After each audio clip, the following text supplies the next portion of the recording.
तो hey family, welcome to my YouTube channel. I hope आप सभी अच्छे होंगे। और सर्दी में आप कंबल वंबल में घुस के रहना यार। बहुत ज़्यादा सर्दी है क्योंकि और अभी मैं भी कंबल से ही निकल के आ रही हूँ। देखिए, मैंने मोजे पहन रखे हैं, ये पजामा पहन रखा है गर्म वाला, और ये स्वेटर पहन रखा है क्योंकि हमारे यहाँ कानपुर में बहुत सर्दी है। मतलब घर बार एकदम बंद करके और रूम वूम हीटर लगा के आप लोग भी सो जाइए, रजाई में घुसे रहिए। लेकिन बेचारे जो काम करने वाले हैं तो उनका क्या है, उनको तो काम करना ही पड़ता है। तो आप लोग मतलब आज मैं आप लोगों से कुछ पर्सनल बातें करना चाहती थी, इस वजह से मैंने ये पर्सनल ब्लॉग बनाया है। मैंने आपको पिछले ब्लॉग में बोला भी था कि मैं बनाऊंगी। तो फैमिली, मैं इतना आप लोगों से ये जानना चाहती हूँ, मैं किस टॉपिक में ब्लॉग बनाऊँ ये आप लोग मुझे कमेंट करिए। कमेंट मतलब कि कमेंट बॉक्स में लिखिए।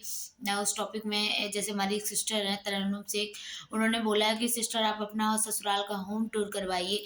तो मैं ज़रूर करवाऊँगी, आप डोंट वरी, परेशान ना होइए, जल्दी ही मैं कर ब्लॉग लाऊँगी। तो ऐसे आप लोग भी कुछ ना कुछ मुझे टॉपिक दीजिए ताकि मैं ब्लॉग बना सकूँ अच्छे-अच्छे। और फाइनली मैं देखेंगे 1-2 दिन बाद मैं पार्लर जाने लगूँगी। और जैसा होगा मैं वैसा आप लोगों को दिखाऊँगी, बताऊँगी। और बाकी आप लोग यार फैमिली बिल्कुल भी यहाँ सपोर्ट नहीं कर रहे हो, बिल्कुल भी प्यार नहीं दे रहे हो। जबकि मैं कैसे-कैसे एडजस्ट करके वीडियोज़ डाल रही हूँ सब कुछ। मतलब कि कल मैं यार अपनी मतलब मैं मेरे जो ससुराल में था, किसी को पसंद नहीं है वीडियो-वूडियो बनाना क्योंकि ऐसी चीज़ों से मतलब कि ये लोग बहुत दूर रहते हैं, इनको कभी ऐसा फैमिली में हुआ नहीं है। तो इसलिए मतलब उन्हें नहीं नॉलेज है इस चीज़ का। तो बाकी मैं इस वीडियो के थ्रू मतलब कि उन सबसे कहना चाहती हूँ कि जो इस छोटी-छोटी चीज़ों में, छोटी-छोटी बातों में अपने फ्यूचर को तबाह बर्बाद कर देते हैं। तो यूट्यूब पे मतलब जैसे मम्मी है मेरी, बोलती हैं अगर यूट्यूब से पैसा ही आता तो पूरी दुनिया यूट्यूब ना चलाती, ऐसे ही सोशल मीडिया से कमाती। तो मम्मी को नहीं ये चीज़ मालूम है, तो मैं आप लोगों से बताना चाहती हूँ जो ऐसी सोच रखते हैं कि मतलब ऐसा नहीं है, सोशल मीडिया कोई ख़राब नहीं है। डिपेंड हमारे ऊपर करता है हम उसको यूज़ कैसे कर रहे हैं, उसका बैड यूज़ कर रहे हैं या गंदा यूज़ कर रहे हैं या उसका अच्छा यूज़ कर रहे हैं। इस सोशल मीडिया से हम पढ़ाई भी करते हैं, अच्छी-अच्छी चीज़ें भी सीखते हैं। और बड़े-बुज़ुर्ग हमारे इसमें बहुत अच्छी-अच्छी बातें भी बोलते हैं, जो हम सुनते हैं। तो डिपेंड हमारे ऊपर करता है ना कि हम कैसी चीज़ें देखना पसंद करते हैं। तो सबकी अपनी-अपनी लाइफ़ होती है, सबके जीने का अपना-अपना तरीका होता है। जैसे मैं हूँ तो मुझे खुल के रहना पसंद है, खुल के मतलब ये नहीं कि मैं बेशर्मी की बात कर रही हूँ, बेशर्मी नहीं। मुझे खुल के रहने का मतलब ये है कि मैं जैसे अपने मम्मी-पापा के साथ रहती थी ना, सेम वैसे मैं अपनी सास के साथ रहना चाहती हूँ। और मतलब जैसे मैं ये नहीं कहती हूँ कि हाँ, मुझे जीन्स पहनना अलाउ करिए घर में या कुछ भी। मैं उनके सामने सूट साड़ी ही पहनती हूँ, बाकी मैं नहीं पहनती। बाकी मैं उनके ना रहने भले प्लाज़ो वग़ैरह पहन लूँ घर पे, वो भी मैं घर के अंदर रहती हूँ, तब मैं आँगन में भी नहीं जाती क्योंकि मुझे मालूम है वो नहीं है, घर के बाहर जाती हैं, जॉब करती हैं।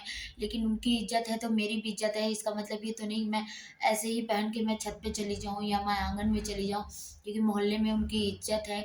और 4 लोग ऐसा नहीं पीठ पीछे तारीफ़ भी करते हैं जब अगर आप इज़्ज़त सम्मान से रहते हैं। तो ये चीज़ मुझे भी पता है कि इज़्ज़त मर्यादा क्या होती है।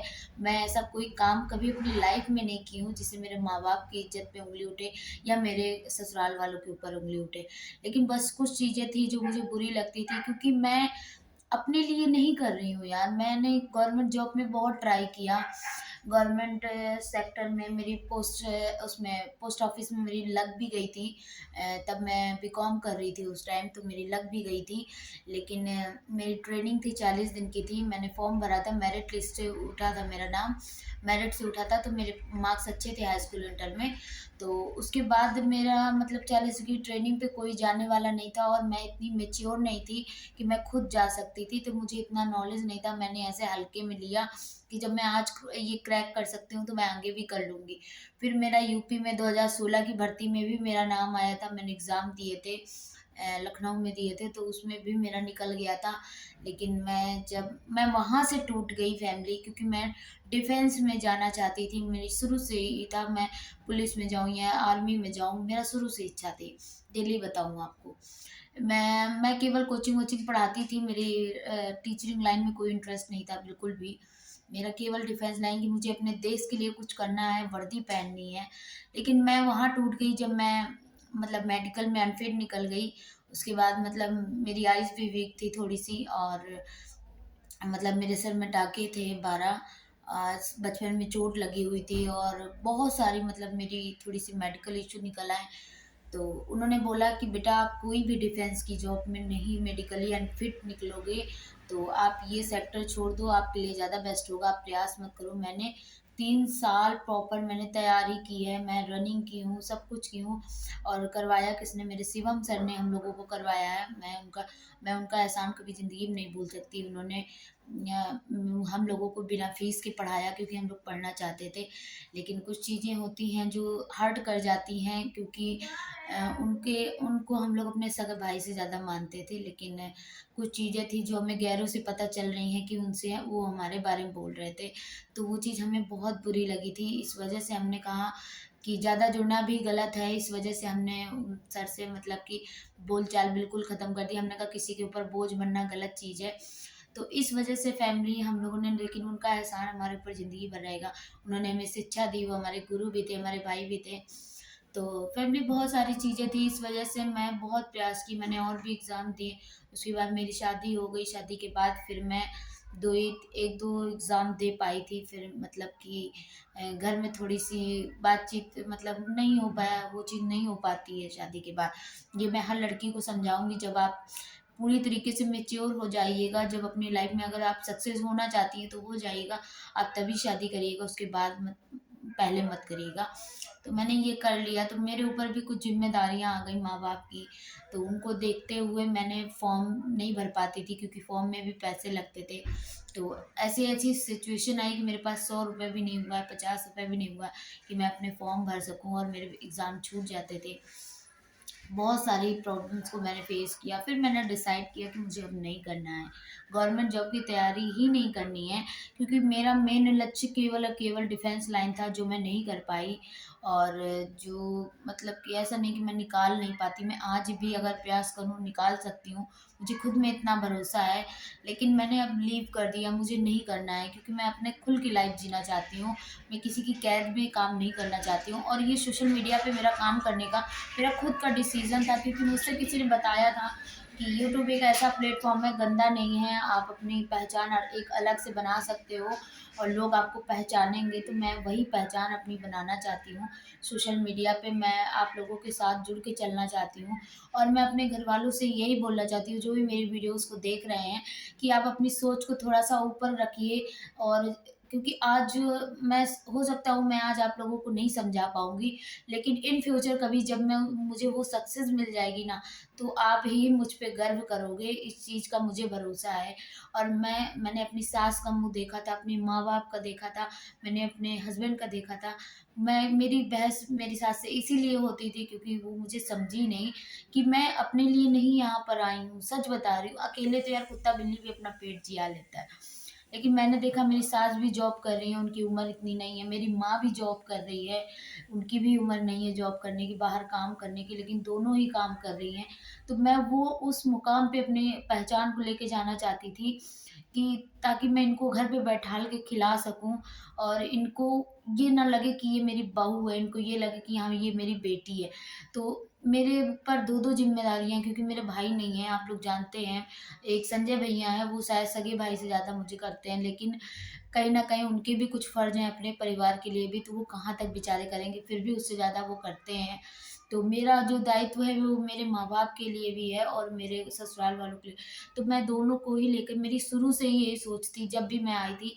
और आप लोग कहते हो ना, अब तो आप मतलब कि मेरे हस्बैंड ने मुझ में क्या देखा, बस यही देखा था उन्होंने, कि मैं इनकी फैमिली से बहुत प्यार करती थी, शुरू से ही बहुत। मैं इनकी फैमिली से अलग नहीं रहना, मैं इनके साथ रहना चाहती थी। यही मेरी कमी थी, यही मेरी गलती थी, जो कोई समझ नहीं रहा था, यही मुझे बुरा लगता था, इसी वजह से मुझे गुस्सा आती थी। और कोई रीज़न नहीं था। मैं ये चाहती थी कि मतलब मेरे हस्बैंड अपनी माँ के साथ रहें, अपने भाई के साथ रहें, अपने परिवार के साथ रहें। बहुत लोगों ने मुझे मतलब कि ऐसा नहीं है, मुझे बोला भी अलग रहने के लिए, बहुत चीज़ें बोली। लेकिन मैं खुद समझदार हूँ, मुझे खुद अक्ल है कि क्या मैं, ऐसा नहीं मैं बोलती नहीं हूँ तो मैं पागल हूँ, किसी की भी बातों में आ जाऊँगी, ऐसा कुछ भी नहीं है, मुझे अच्छा-बुरा सब मालूम है। लेकिन लेकिन अगर कोई आपको नहीं समझेगा, ये चीज़ मैंने बहुत समझाने का प्रयास किया, सबको किया कि जो मैं कर रही हूँ ये मैं आप ही लोगों के लिए कर रही हूँ, मैं अपने लिए नहीं कर रही हूँ।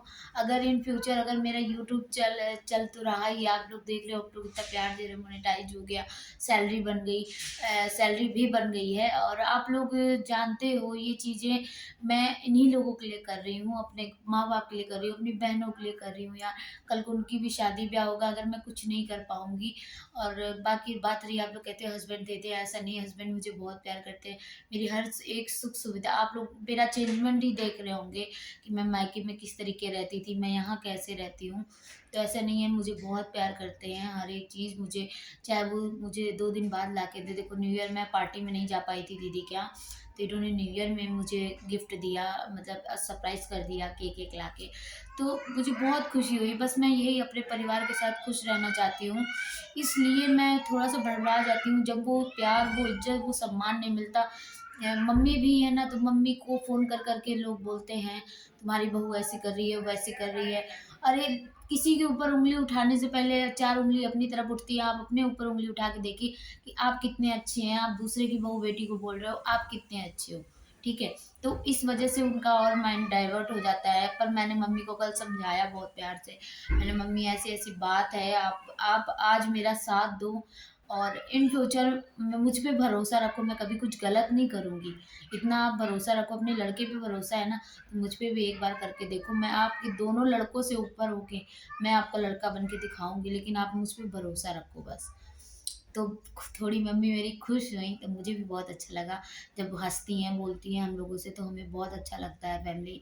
और मुझे सच में, मुझे किसी चीज़ का लालच नहीं, मुझे बस कि ये लोग हँसते रहें, बोलें एक-दूसरे से प्यार से, बस मुझे यही चाहिए। मेरा परिवार सब, मतलब सबसे खुशहाल हो, बस मैं यही चाहती हूँ। तो ये मेरी जी लाइफ़ की सच्चाई थी, जो मैं आप लोगों से शेयर करना चाहती थी। और ऐसा नहीं, आप लोग कहते हो अब दीदी नौकरी करो, ऐसा नहीं, मैं नौकरी नहीं कर सकती। 16-17 हज़ार बीबीए कंप्लीट हुई, मुझे मिल सकता है, आराम से मिल सकता है। लेकिन मैं नौकरी नहीं करना चाहती हूँ फैमिली, मैं, क्योंकि मेरे ऊपर मेरे परिवार की भी ज़िम्मेदारी है। मेरे हस्बैंड भी जॉब कर रहे हैं, मेरे जेठ भी कर रहे हैं, मेरी सास भी कर रही हैं। अगर मैं भी करूँगी तो घर कौन देखेगा? और फिर बात रही थी मायके में, तो मायके में आप लोग बोलते थे, तो मेरे पापा बीमार थे। सभी जॉब कर रहे हैं, सिस्टर चंडीगढ़ में है, मम्मी कर रही हैं। तो दिक्कतों की वजह से ही कर रहे हैं, ऐसा नहीं है। तो सब दिक्कतें धीरे-धीरे अब तो दूर हो गई हैं, थोड़ी बहुत बची हैं। तो आप लोग इंशाअल्लाह, आप लोग दुआ करोगे तो वो भी जल्दी से दूर हो जाएगी। तो बहुत सारी दिक्कतें दूर हुई हैं, और कहीं न कहीं बाबा का और मेरे क्या बताऊँ मैं शायद यहाँ बोल नहीं सकती, उनका हाथ है। तो मैं बस बहुत खुश हूँ, क्योंकि नहीं बोलूँगी यार फैमिली, क्योंकि बहुत चीज़ें होती हैं जो दिल में रखनी पड़ती हैं, बाहर नहीं लेकिन वो मेरा दिल जानता है, जो किया वो कोई नहीं कर सकता। तो आज मैं जो आपको खुश दिख रही हूँ ना, दिल से खुश दिख रही हूँ, तो कहीं न कहीं वो कारण मेरे हस्बैंड हैं।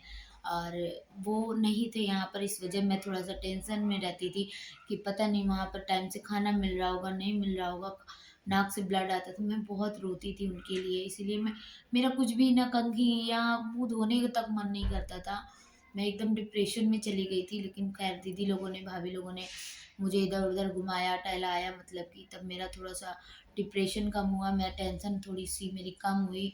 और फाइनली ये आ गए, इन्होंने देखा कि ये परेशान हो रही है, तो ये आ गए यहाँ पर। और अभी मेरी आप खुशी देख सकते हो। तो मैं कहती हूँ, तुम 2 पैसे कमाओ, लेकिन मेरे हमारे लोगों के साथ रहो, अपने परिवार के साथ रहो। तो चलिए, मैंने आप लोगों से दिल की बातें अपनी कर ली, मुझे बहुत सुकून मिला सच में। तो चलिए, मिलते हैं नेक्स्ट व्लॉग में। आई होप आप लोग समझ गए होंगे मैं क्या कहना चाहती हूँ, और आप लोग प्यार और सपोर्ट दीजिए यार, आपके प्यार और सपोर्ट की बहुत ज़रूरत है, ताकि मैं अपने ससुराल वालों को ये भरोसा दिला सकूँ कि हाँ, मैं यहाँ पर सोशल मीडिया पे, यूट्यूब पे आके मैंने कोई गलती नहीं की है। तो आप लोग ही मुझे साबित कर सकते हो गलत या सही। तो ये पहचान मुझे अपनी बनानी है, ये आप लोग मुझे हुई उस मुकाम पे आप ही लोग पहुँचाओगे ये चीज़ मुझे। आपने यहाँ से नीचे ज़मीन से मुझे यहाँ तक लाए हो ना, तो यहाँ से आप वहाँ भी आप ही लेकर जाओगे, मुझे भरोसा है। तो चलिए, मिलते हैं नेक्स्ट व्लॉग में, एंड लव यू मेरी यूट्यूब फैमिली। Bye bye.